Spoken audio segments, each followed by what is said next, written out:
그런데 그때 레위인들은 어디 있었죠? 레위인들은 아직 태어나기도 전이었어요. 그쵸? 아직 세상에 존재하지 않았다고요. 태어나기도 전이었어요. 나중에 아브라함의 자손 이삭과 이삭의 자손 야곱의 아들로 레이가 태어나요. 그쵸? 셋째 아들로 레이가 태어나잖아요. 야곱의 12아들 중에 한 명이 레이예요. 그러니까 아브라함이 멜기스덱에게 11조를 드리고 그 하나님의 지극히 높으신 제사장으로부터 축복을 받을 때 레이는 어디 있었죠? 아브라함의 허리에 있었죠. 아브라함의 허리. 아직 태어나기 전에. 그 아브라함의 씨 가운데 있었어요. 그렇다면 당연히 멜기세덱이 나중에 제사장 직분을 감당했던 그 레이 계통의 자녀들보다 어떻다는 거죠? 훨씬 더 높다는 거잖아요. 훨씬 더 뛰어나다는 거잖아요. 근데 예수님은 이 멜기세덱의 반차를 따라 온 우리 영원한 대제사장이 되셨다는 거예요.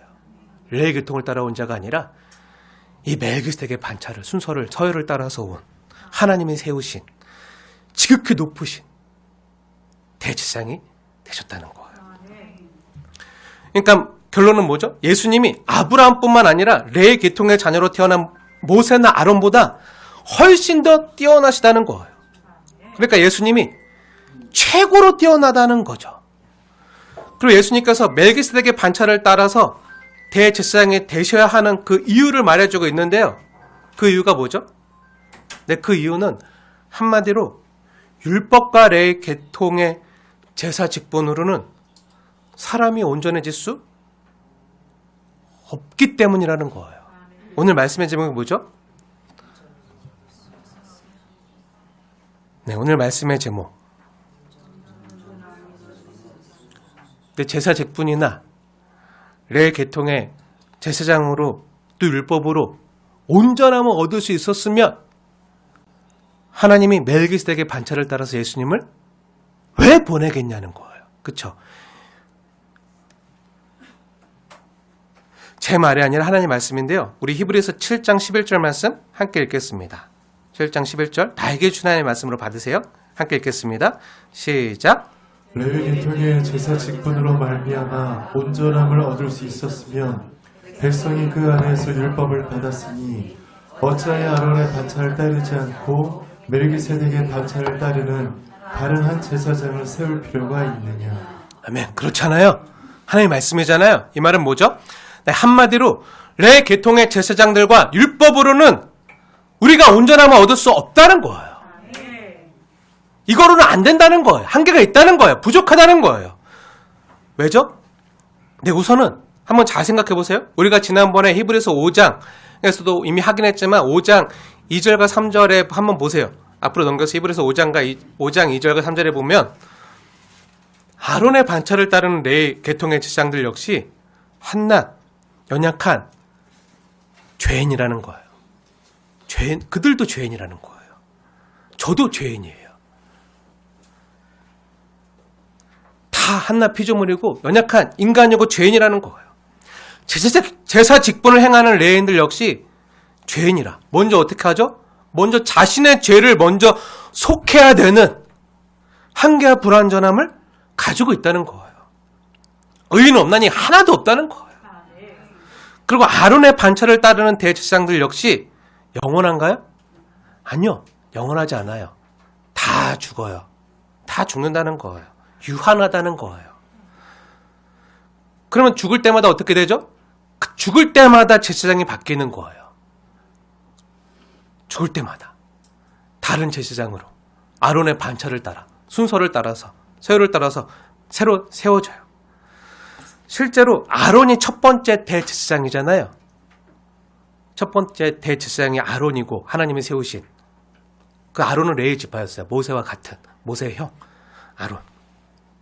첫 번째 대제사장이었고요. 그 아론이 죽은 다음에는요. 하나님의 율법에 따라 아론의 아들 엘리에셀이요. 대제사장직을 승계해요. 그래서 속죄일마다 그 대제사장이 엘리에셀 나가서 속죄 제사를 드려요. 그리고 그 대제사장 엘리에셀이 죽자 또 누가 대제사장이 되죠? 또 그의 아들 비느하스가요. 대를 이어서 대제사장직을 승계했어요. 이스라엘의 출애굽 후에 주 70년 예루살렘 성전이 무너질 때까지 모두 83명의 대제사장들이요 승계되었다고 전하고 있어요. 이들 모두요 다 어떻게 됐죠? 네, 83명의 대제사장들이요 다 이 땅에 살다가 자기 죄값으로 죽었어요. 그 누구도 그 어떤 한 사람도요 영원한 대제사장이 될 수 없는 거죠. 유한한 제사장들이었어요. 이로서는 온전함을 얻을 수 없다는 거예요. 언제까지 계속 세워지겠냐는 거예요. 언제까지 이게 반복되겠냐는 거예요. 그것도 그 제사장들 역시 죄인이고 자기 죄를 속해야 될 필요가 있는 사람들인데,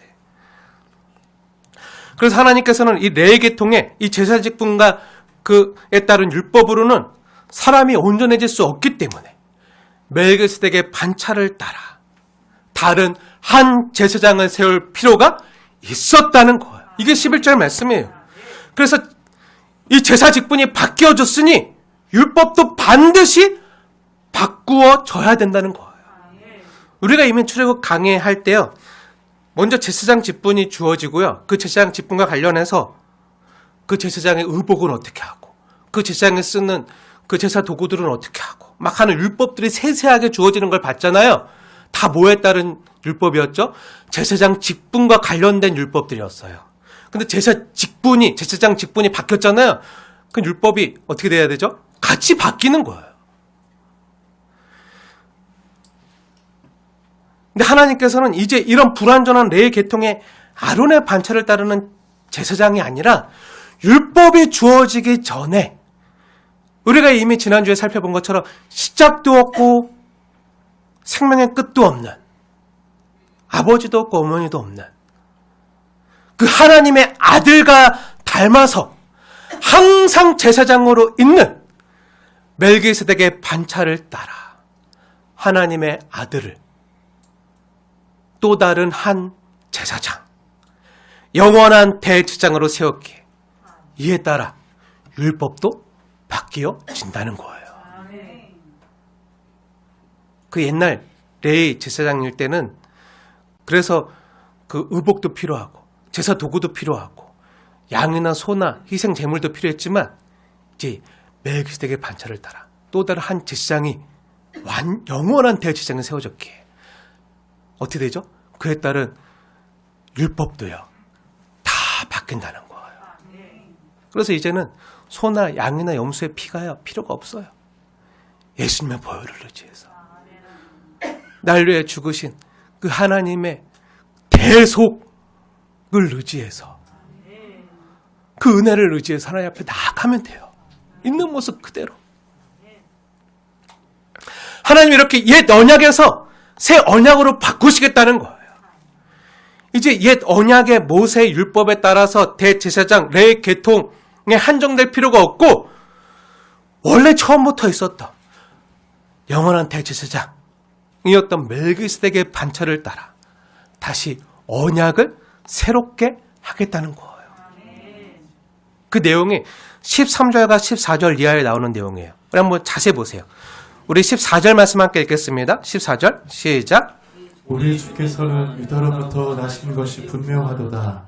이 지파에는 모세가 제사장들에 관하여 말한 것이 하나도 없고. 네. 그러니까 무슨 말이죠? 우리 주 예수님께서는 레위 지파가 아니잖아요. 근데 레위 지파가 아니어도 이제 상관없다는 거예요. 율법이 바뀌었으니까. 그리고 15절 말씀, 15절 함께 읽겠습니다. 시작. 멜기세덱 같은 별다른 한 제사장이 일어난 것을 보니 더욱 분명하도다. 아멘. 여기서 멜기세덱과 같은 별다른 한 제사장이 일어났는데 그분이 누구라는 거죠? 네, 우리 주 예수님이라는 거예요. 근데 예수님은요 16절에 제가 읽겠습니다. 잘 보세요. 그는 육신에 속한 한 계명의 법을 따르지 아니하고, 그러니까 모세 율법의 계명을 따르지 아니하고 레위 계통의 그 육신에 속한 계명의 법을 따르지 아니하고 어떻게 한다고요? 오직 불멸의 생명의 능력을 따라 되었다는 거예요. 불멸의 생명의 능력을 따라 무궁무진한 이 영생의 능력을 따라 되었다는 거예요. 그러니까 모세 계명의 율법을 따르지 아니하고 무엇을 따라 오셨다는 거죠? 네, 오직 불멸의 생명의 능력을 따라 오신 하나님. 다시 말해서 육신에 속해서 죽을 수밖에 없는 레위 지파와 관련된 제사장 율법을 따른 것이 아니라 영원 전부터 있던 불멸의 생명의 능력을 따라 영원한 대제사장 예수님이 오셨다는 거예요. 그래서 17절 말씀하시는 거예요. 우리 17절 말씀 함께 읽겠습니다. 시작. 증언하기를 내가 영원히 멜기세덱의 반차를 따르는 제사장이라 하였도다. 아멘. 네, 그 예수님이 영원히 멜기세덱의 반차를 따르는 제사장이라 이미 증언해 주셨다는 거예요. 누가요? 하나님께서. 어디서? 구약성경에. 구약성경 어디서? 시편 110편 4절에서 우리가 이미 여러 차례 확인했잖아요. 하나님이 자신의 이름을 걸고 맹세하여 약속해 주셨는데 시편 110편 4절에서 이미 우리가 여러 차례 확인하고 살펴봤지만 만왕의 왕으로 오시는 메시아 예수님을 가리켜서 뭐라고 말씀하셨죠? 너는 멜기세덱의 서열을 따라 영원한 제사장이라. 이미 증언해 주셨다는 거예요. 그 증언대로 약속해 주신 말씀대로 예수님이 오셨다는 거예요. 온전한 분이 오셨기 때문에 이제 불멸의 생명의 능력을 따라 온전한 분이 오셨기 때문에 불완전한 사람을 위해서 주어졌던 육신에 속한 사람들을 위해서 주어졌던 전에 있던 계명은 연약하고 무익함으로 어떻게 된다는 거죠? 피한다는 거예요. 18절 말씀이에요. 그러니까 한마디로 율법은 뭐라는 거죠? 네, 우리 19절 말씀 함께 읽겠습니다. 19절 시작. 율법은 아무것도 온전하게 못할지라 이에 더 좋은 소망이 생기니 이것으로 우리가 하나님께 가까이 가느니라. 아멘. 네. 네. 이와 같이 모세에게 주셨던 그 제사장과 관련된 율법으로는 아무것도 온전하게 못한다는 거예요. 그런데 우리를 온전하게 하기 위해서 더 좋은 소망을 하나님께서 우리에게 주셨는데 그분이 누구시죠? 멜기세덱의 반차를 따라오신 오직 불멸의 생명의 능력을 따라오신 우리 주 예수님. 그 예수님을 우리에게 주셨고 이 예수님이 율법보다 더 좋은 은혜. 이 예수님으로 말미암아 오직 예수님으로 말미암아 우리가 하나님께 가까이 가느니라. 이게 하나님의 말씀이에요. 사랑하는 여러분, 오늘 우리에게 주시는 하나님 말씀을 믿으시기 바랍니다. 율법으로는요 우리를 온전하게 못한다는 거예요. 만약 율법으로 온전하게 할 수 있었으면 예수님이 오실 필요가 없었다는 거예요. 근데 안 됐기 때문에 예수님이 오지 않고서는 안 됐다는 거예요. 율법으로는, 제사 직분으로는, 계명과 여러 짐승의 소나 양의 희생 제사로는 우리를 온전하게 할 수 없었다는 거예요. 양이나 소로 희생 제사 줘도요 어떡하죠? 죄지면 또 양 끌고 가야 되잖아요. 소 끌고 가서 또 제사 드려야 되잖아요. 언제까지? 반복해서 계속 우리 끝도 없이 반복해서 죄짓잖아요. 그때마다 우리 대신 많은 짐승들이 죽어 나가야 돼요. 언제까지 그렇게 하겠냐는 거예요. 그래서 그거로는 안 되기에, 그거로 우리를 온전하게 할 수 없기에 예수님이 오실 수밖에 없었다는 거예요. 이렇게 말씀드릴 수 있을 것 같은데요. 이 율법과 예수님의 차이를 예를 들어서요. 어떤 사람이요. 거센 풍랑이 있는 바다에 빠져서 지금 허우적거리면서 죽어가고 있다 생각해봐요. 사람 살려 하면서 거센 풍랑이 높은 파도가 치는 그 바다에 빠져서 익사하기 직전이에요. 근데 그 사람에게 살려달라고 막 외치는 그 사람에게 수영 교본책 하나 던져주면서 자, 이거 읽고 여기 나오는 대로 수영하면 당신 살 수 있어요. 살 수 있으니 이거 열심히 읽고 공부해가지고 어디 수영 잘해가지고 살아보시죠. 열심히 해보시오. 한다고 그 사람이 살 수 있나요? 못 살죠. 그거 읽다가 죽어요. 읽다가 죽겠죠. 그럼 어떻게 해야 되죠? 네, 그 책을 던져주는 게 아니라 그 수영 그분이 그 사람이 필요한 게 아니라 능력 있는 해양 구조 대원이 뛰어들어서 그 사람을 건져내야 살 수 있는 거잖아요. 예를 들면요, 율법은 수영 교본과 같은 거예요. 자, 여기 사는 방법이 있어요. 당신 이대로만 살면 잘 살 수 있어요? 근데 그 능력이 우리에게 없다고요. 들어 살 수 있는 능력이 없다고요. 율법은요, 이렇게 불완전한 거예요. 그런 수용 교본과 같아요. 만약에 그 수용 교본을 다 독파하고요, 지식적으로 안다고 해서 그 수용 교본에 있는 내용을 내가 다른 사람에게 강의할 수 있다고 해서 수용할 수 있나요? 아니죠. 저도 옛날 1년간 수영, 코치에게 수영 배운 적이 있는데요. 아직도 못해요. 1년을 다녔는데 안 돼요. 들은 건 있어요. 수영 코치가 힘을 빼세요. 몸에서 좀 힘을 빼세요. 힘을 빼라는데 지식적으로는 알아요. 몸에서 힘을 빼라는데 힘을 빼는 게 안 돼요. 물에 들어가면 숨을 못 쉬는데 물을 자꾸 먹는데 입으로도 먹고 코로도 먹고 죽을 것 같은데 그럼 물 먹으면 막 힘이 안 빠지고 막 어떻게든 살려고 막 하고 그래요. 내가 지식적으로 다 안 되니까요. 1년 다녔다니까요, 수영장을. 그것도 코치한테 배웠다니까요. 근데 안 돼요. 그거를 온전하게 못 한다는 거예요. 그럼 어떻게 해야 되죠? 근데 이보다 더 좋은 게 있어야 된다는 거예요. 더 좋은 소망. 예수님이 오셔야 살 수 있다는 거예요. 책과 비교할 수 없는 그 책을 쓰신 원저자, 사는 방법에 대한 책을 쓰신 원저자, 그 율법을 주신 그 원저자인 예수님께서 오셔서 직접 그 능력의 손으로 우리를 건져주셔야, 그 죄악에 받아서 죽어가는 우리를 건져주셔야 우리가 살 수 있다는 거예요. 그 율법으로는 안 된다는 거예요. 사랑하는 여러분, 제가 무슨 말 하는지 아시겠죠? 제가 율법이 나쁘다는 말을 하는 게 아니에요. 율법이 좋은 거예요. 하나님 주신 거예요. 율법이 좋은 것이지만 그거로는요, 우리를 온전하게 못하고 더 좋은 게 필요하다는 거예요. 그게 뭐죠? 그 율법을 주신 원저자 되시는 말씀 자체가 되시는, 말씀의 육신이 되어 이 땅에 오신 구원자 예수님이 나에게 오시는 게, 이 땅에 오시는 게 가장 좋다는 것을 지금 말씀드리고 있는 거예요. 이 대강절에. 그래야 우리가 온전해질 수 있다는 거예요. 사랑하는 여러분, 율법으로는요, 온전해질 수가 없어요. 우리가 몰라서 못하나요?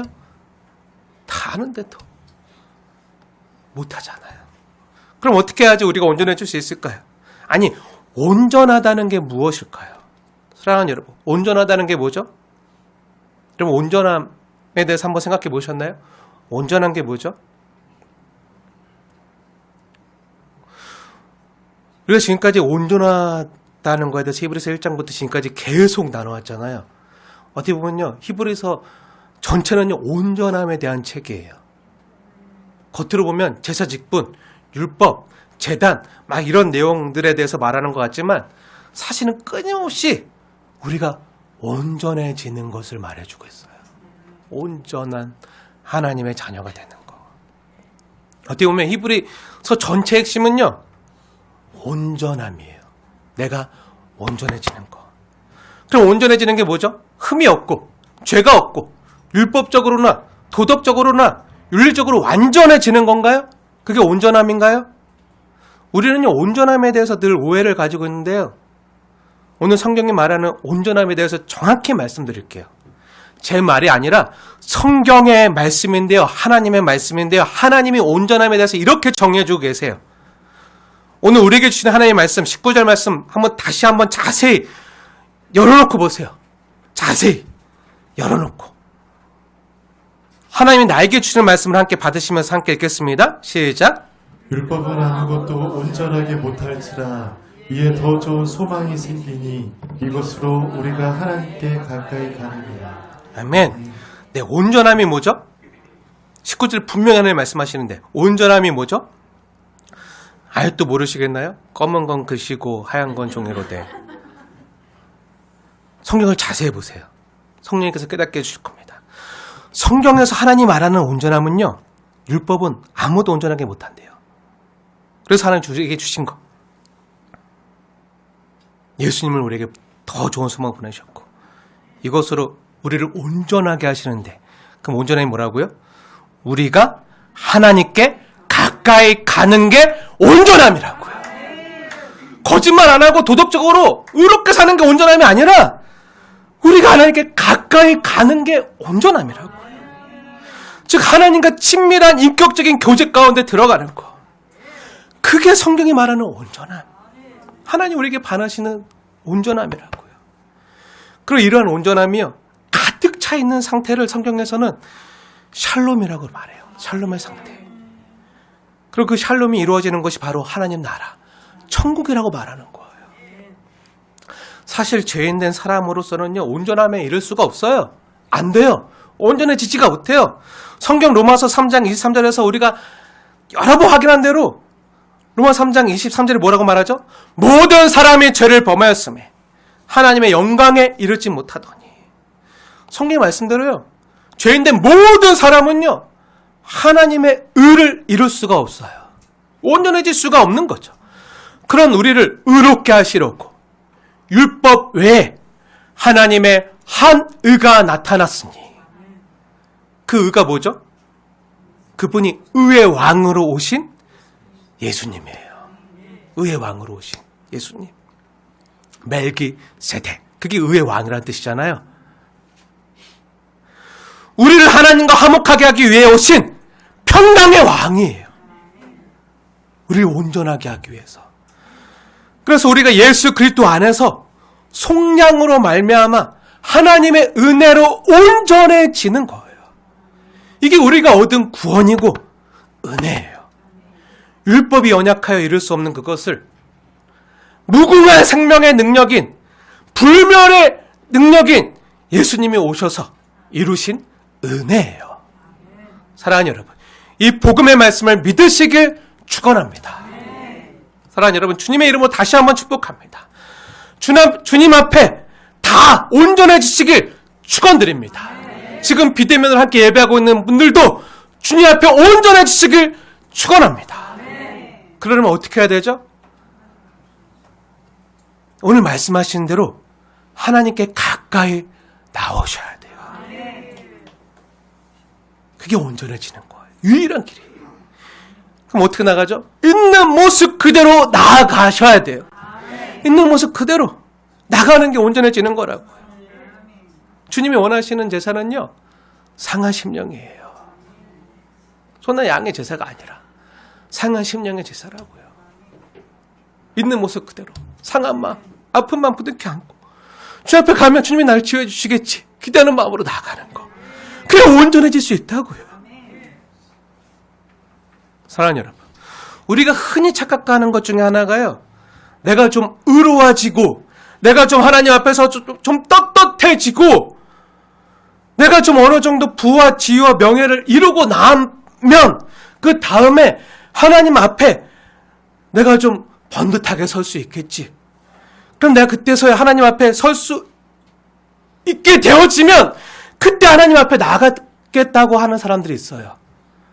아니에요. 절대 아니에요. 이거는요, 절대 온전해지지 못해요. 그 방법으로는 안 된다고요. 그거는요, 못 써요. 우리가 전도할 때요, 이런 예수 믿으세요, 이제 교회 좀 나오세요 하면요, 많은 분들이요, 우리 전도할 때 이렇게 대답하는 걸 들어요. 아, 나갈게요. 나가긴 할 건데요, 제가 담배 좀 끊으면요, 제가 술 좀 끊으면요, 이들은 나가기 죄송해서 못 나가고 술 좀 끊고 제가 지금보다 조금 더 선해지면 나갈게요. 아, 내가 거짓말한 게 있는데 이 죄된 모습으로 나가기 너무 송구스럽고 조금 선해지고 좀 의롭게 살면 그 다음에 나갈게요 하고 말하는 분들을요, 제가 많이 만나봤어요. 근데 이건 뭐죠? 네, 이건요, 내가 뭔가 하나님 앞에 떳떳해지면 나가겠다는 거잖아요. 그래서 다 계획이 있어요. 지금 이대로는 안 되고 이대로는 하나님께 나가기 송구하니까 내가 좀 번듯해지면 다 계획하고 있다고요. 나가려고 생각하고 있다고요.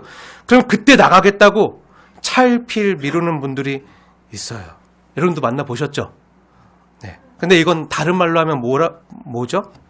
네, 이건요, 하나님 앞에 나갈 때 내 힘으로, 내 지혜로, 내 방법으로, 내 공로로, 내 의로 나가겠다는 거잖아요.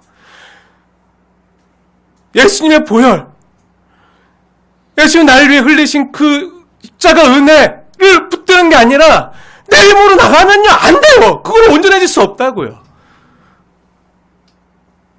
이거는 절대 온전해질 수 없어요. 먼저 있는 모습 그대로, 상한 심령 그대로, 부족한 모습 그대로, 연약한 모습 그대로 괜찮아요. 있는 모습 그대로 나가면 돼요. 그게 온전해지는 거라고요. 그리고 그렇게 나아갈 때 하나님 우리를 거절치 아니하시고 우리를 품어주시고 우리를 온전하게 만들어주세요. 사랑하는 여러분, 지금 있는 모습 그대로 나와야 됩니다. 지금 있는 모습 그대로 나오시길 축원합니다. 주님이 원하시는 제사는요, 상한 심령이에요.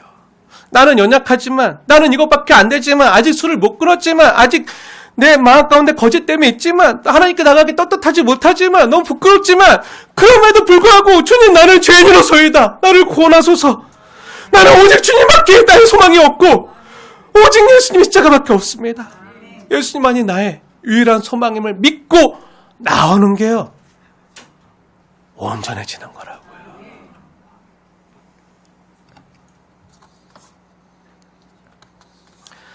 사랑하는 여러분, 이렇게 우리의 의와 온전해짐은요, 나의 행위에 있는 게 아니라 얼마나 예수님을 의지하느냐에 있는 거예요.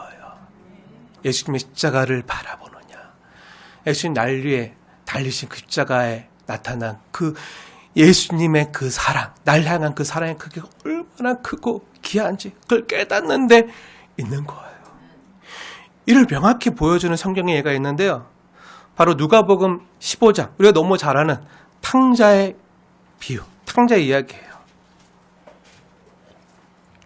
거기 보면요, 탕자가요,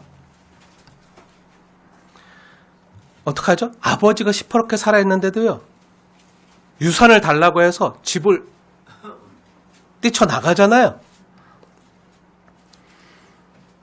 지금 탕자가 아버지한테 달란 건요, 유산이에요, 유산. 용돈 달라고 해서 나간 게 아니라, 아버지 죽으면 나 물려줄 거 있죠? 유산 주세요. 그럼 불효도 이런 불효가 없죠? 아버지가 살아계신데, 시퍼렇게 살아계신데 유산을 달라고 하는 건 뭐죠? 아버지 빨리 돌아가세요. 하는 거랑 똑같잖아요. 유대사에서는 이런 법이 없었다고요. 불효라고요. 아무튼 그렇게 유산을 챙겨서 집을 나갔는데요, 어디까지 가죠? 끝까지 가요. 아예 아버지랑 인연을 끊으려고 다른 나라로 가요. 다른 나라로. 이제 아버지를 안 보고 살겠다는 거죠. 이방 나라로 가는 거예요. 유대인이 이방 나라로 가는 건요, 영 끊겠다는 거예요. 약속의 자녀로부터 끊어지겠다는 거예요. 누가복음 15장 13절에 보면요, 뭐라고 나와 있죠? 13절에 누가복음 15장 13절 자세히 보세요. 거기 보면 먼 나라에 가서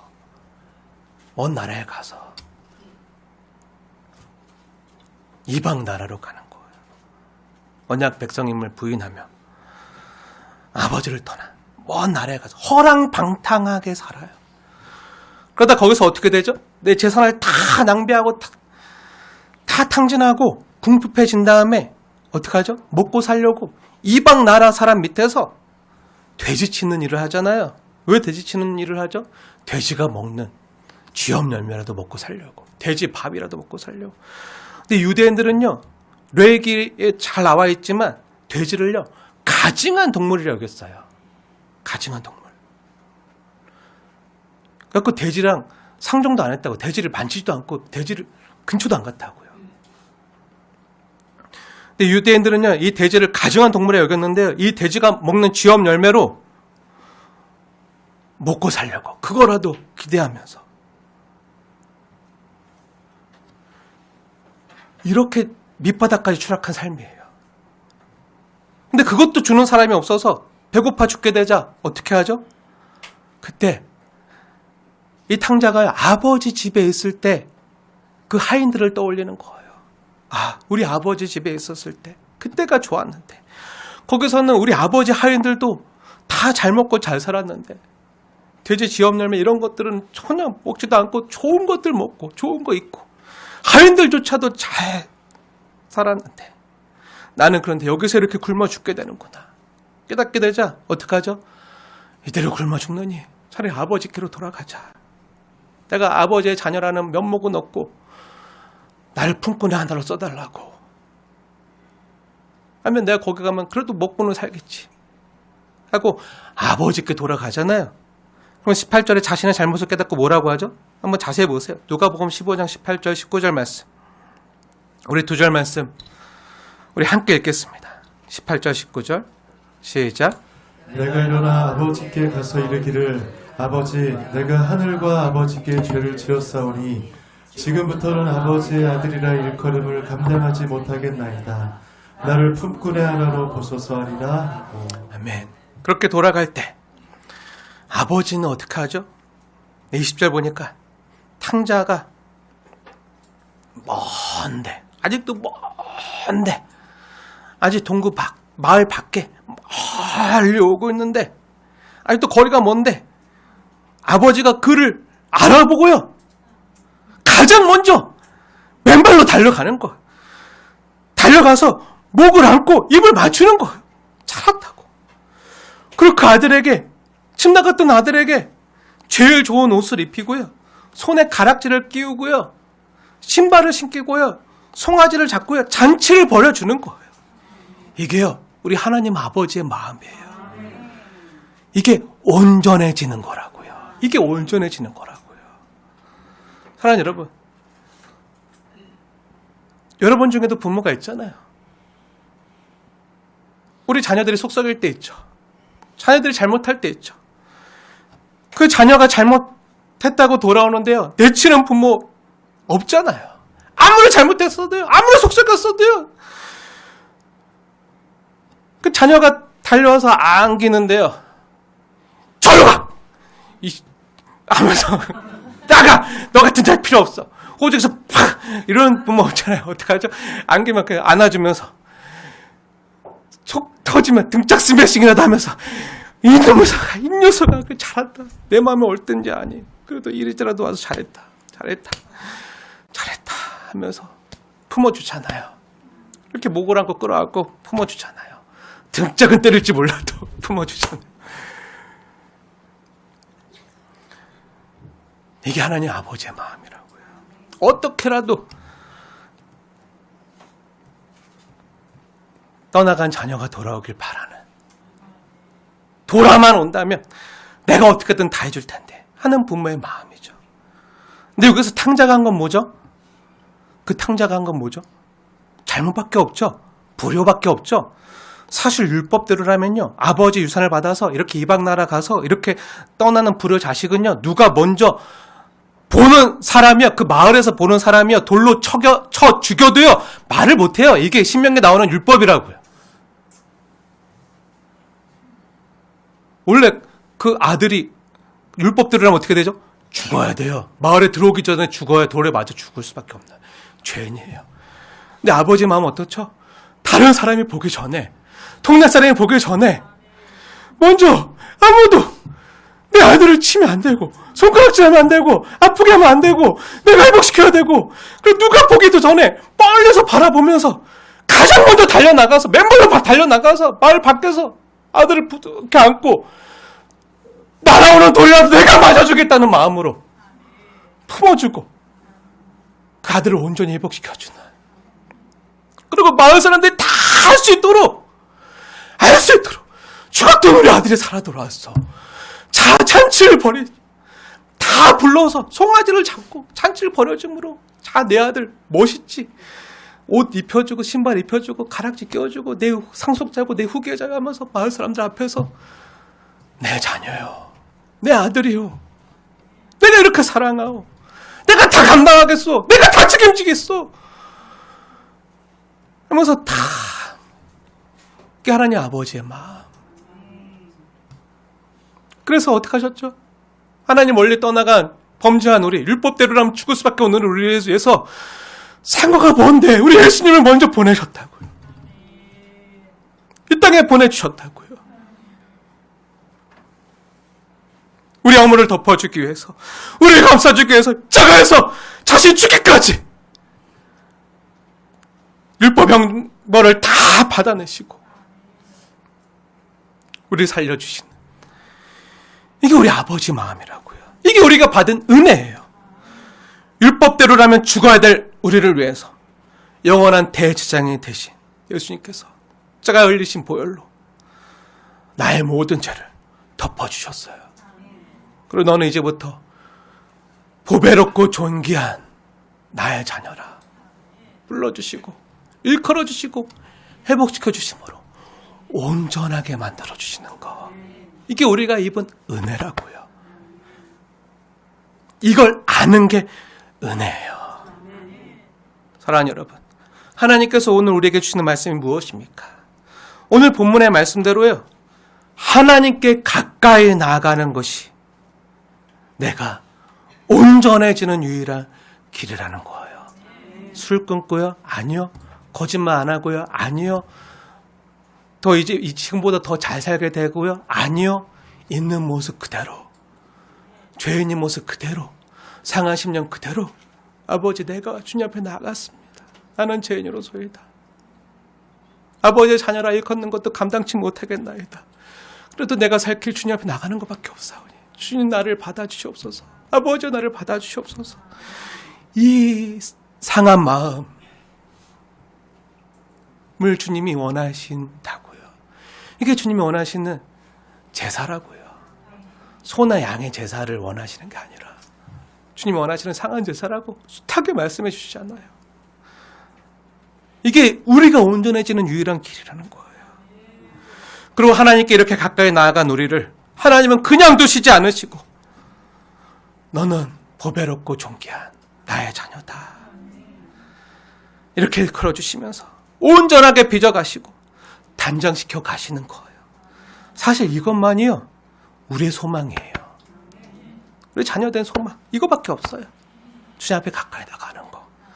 사랑하는 여러분, 이 좋으신 하나님을 가까이 하십시오. 하나님을 가까이 함이 내게 복이라고 고백했던 그 시편 기자의 고백처럼 우리 역시 매일의 일상에서 주님을 더욱 가까이 하며, 연약하면 연약한 모습 그대로, 나약하면 나약한 모습 그대로, 병이 들면 병든 모습 그대로, 가난하면 가난한 모습 그대로, 죄를 지면 죄진 모습 그대로, 하지만 주님 옆에 나가며 주님 더 이상 나를 이렇게 힘들게 살게 하지 않겠지, 건져주시겠지, 도와주시겠지, 다시 온전해지게 만들어주시겠지, 이걸 기대하면서 하나님 아버지 앞에 가까이 나가는 게 온전해지는 거라고요. 여러분을 온전하게 하시고 원하시는 이 주님의 음성을 하나님의 음성으로 받으시면서 살아내시길 주님의 이름으로 축원을 드립니다.